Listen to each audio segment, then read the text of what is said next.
بسم اللہ الرحمن الرحیم۔ السلام علیکم۔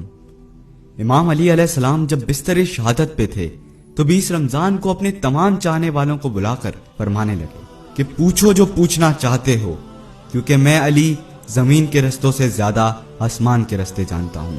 تو کوئی امام کی زیارت کرنے لگا، تو کوئی امام سے سوال کرنے لگا، تو کوئی امام سے جواب لینے لگا۔ تو ایک شخص نے سوال کیا، یا علی، شب قدر انسان کے لیے اہم کیوں ہے؟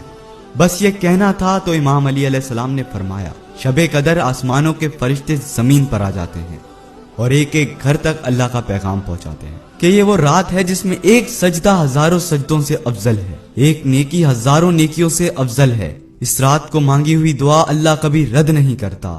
اس رات کو سونے والا اپنا مقدر سلا دیتا ہے، اس رات کو جاگنے والا اپنا مقدر جگا دیتا ہے۔ تو اس شخص نے کہا، یا علی، اس شب قدر کی رات کا کوئی ایسا عمل بتائیں جس میں شفا، بقا، کامیابی کا راز ہو۔ بات جب یہاں تک پہنچی تو امام علی علیہ السلام نے فرمایا، اے شخص، اگر کوئی انسان شب قدر کی رات فجر کی نماز سے پہلے پانی پر سورہ قدر 72 مرتبہ پڑھے اور وہ پانی پی کر اللہ سے دعا مانگے کہ اے اللہ، جن گناہوں کی وجہ سے میری دعائیں پوری نہیں ہوتی، میرے اللہ میرے وہ گناہ معاف کر، اس وقت وہ ویسا ہو جائے گا جیسا وہ ابھی ابھی ماں کے پیٹ سے پیدا ہوا ہے۔ اے شخص، یاد رکھنا، انسان کی دعائیں پوری نہ ہونے کی سب سے بڑی وجہ انسان کے اپنے گناہ ہوتے ہیں، اور ہم محمد والے محمد کا واسطہ دے کر اللہ سے اپنی دعائیں مانگتے رہیں۔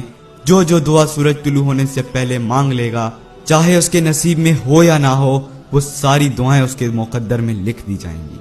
4 طرح کے آدمی ہیں جو اس رات کی نعمت سے محروم رہتے ہیں۔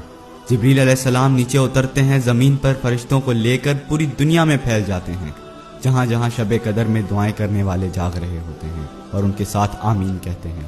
جب فجر کی اذان پہ سارے اکٹھے ہوتے ہیں تو فرشتے جبریل علیہ السلام سے پوچھتے ہیں کہ کیا ہوا؟ تو کہتے ہیں، اللہ نے سب کو معاف کر دیا، 4 طرح کے آدمی رہ گئے سے یہ مطلب نہیں کہ ان کو معاف نہیں کیا، اگر وہ توبہ کر لیں تو ان کو بھی معاف کر دیں گے۔ تو فرشتے پوچھتے ہیں، کون کون؟